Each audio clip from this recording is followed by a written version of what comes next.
Hello दोस्तों, स्वागत है आप सभी का नई वीडियो में। आज हम जानने वाले हैं ज्वालामुखी के बारे में। एनसीईआरटी का बहुत ही अच्छा अध्याय है।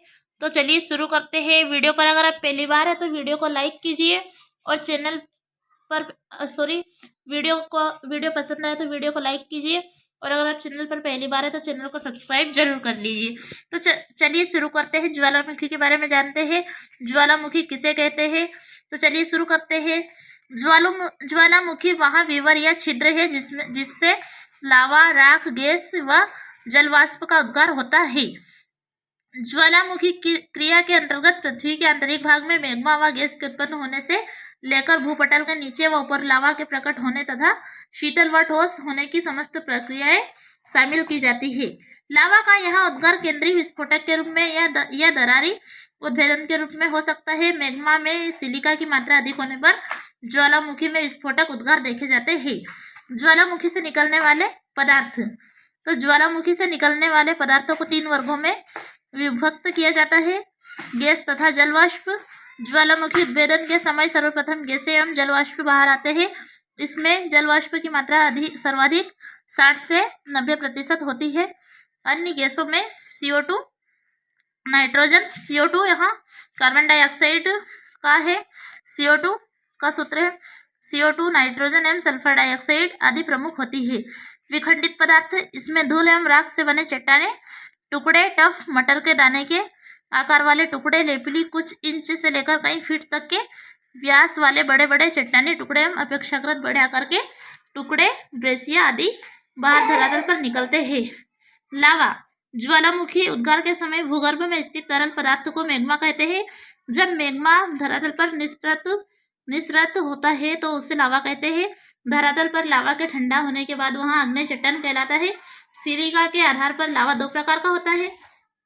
एसिड लावा, यहाँ अत्यंत गाढ़ा एवं चिपचिपा होता है जिसमें सिलिका की मात्रा अधिक होती है, अतः यहाँ धरातल पर दूर न होकर फैलकर क्रेटर के आसपास गुंबदाकार शंकु का निर्माण करता है, जैसे स्ट्रोम्बोली, इटली एवं पाइडीडोम, फ्रांस आदि।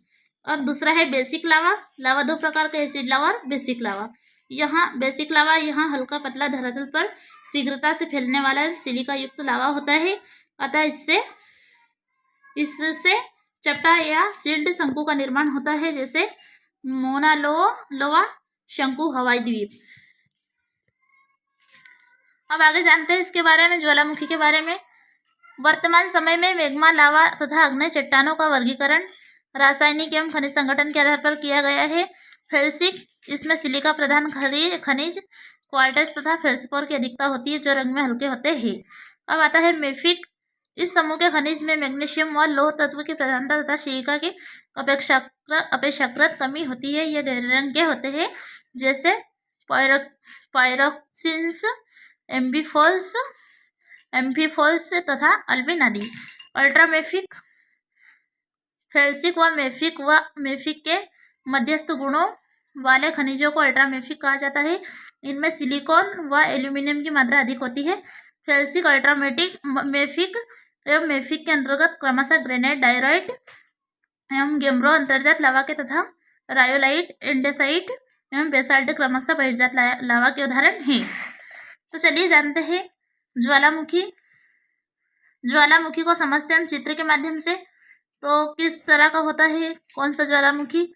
अब ये वाला होता है जो आश्रित शंकु ज्वालामुखी, और ये होता है लावा प्रवाह से बना पठार इस तरह का।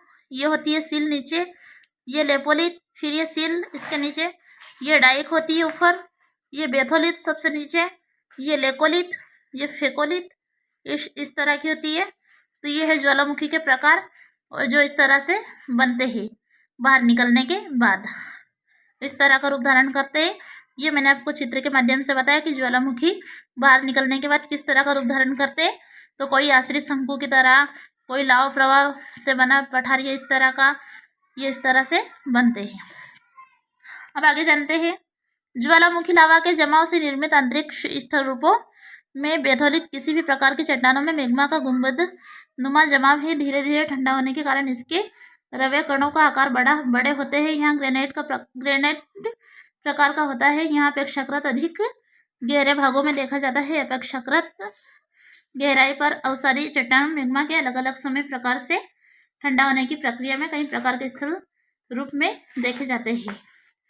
इनमें लेकोलिथ उत्तर ढाल वाला एवं लोपोलिथ अवतल बेसिन में लावा जमाव है। फेकोलिथ मोड़दार पर्वतों के अभिनीतियों व अपनीतियों में अभ्यंतरिक लावा जमाव है। इसी प्रकार सील व डाइक क्रमशः लावा के क्षैतिज व लंबवत जमाव है। सील की पतली परत को शीट एवं डाइक के छोटे स्वरूप को स्टॉक कहते हैं। क्या कहते हैं? लावा का क्षैतिज व लंबवत जमाव है। सील की पतली परत को शीट एवं डाइक के छोटे स्वरूप को स्टॉक कहते हैं। ज्वालामुखी के विस्फोटक उद्गार से निर्मित होने वाली स्थलाकृतियों में बाह्य भागों में विभिन्न प्रकार के ज्वालामुखी शंकुओं का निर्माण होता है। क्रेटर व कॉल्डेरा जैसे धंसे हुए स्थलरूप ज्वालामुखी शंकुओं के ऊपर बनते हैं। तो आइए जानते हैं ज्वालामुखी क्रिया से संबंधित पदार्थ क्या क्या निकलता है। ज्वालामुखी उद्गार से निकले ज्वालामुखी बम कैसे होते हैं? ज्वालामुखी उद्गार से निकले चट्टानों के बड़े बड़े टुकड़ों को ज्वालामुखी बम कहते हैं। इनका व्यास कुछ सेंटीमीटर से लेकर कुछ फीट तक होता है। दूसरा निकलता है लेपिली। ज्वालामुखी के वे टुकड़े जो मटर के दाने या अखरोट के बराबर होते हैं उन्हें लेपिली कहते हैं। अब तीसरा है फ्यूमिस। इन चट्टानी टुकड़ों का घनत्व जल से भी कम होता है, इसलिए ये जल में तैर सकते हैं। धूलिया राख। अधिक महीन चट्टानी कणों को धूलिया राख कहते हैं। ज्वालामुखी उद्गार के अंतर्गत चट्टान के अति महीन कण ज्वालामुखी शंकु के सर्वाधिक निकट गिरते हैं।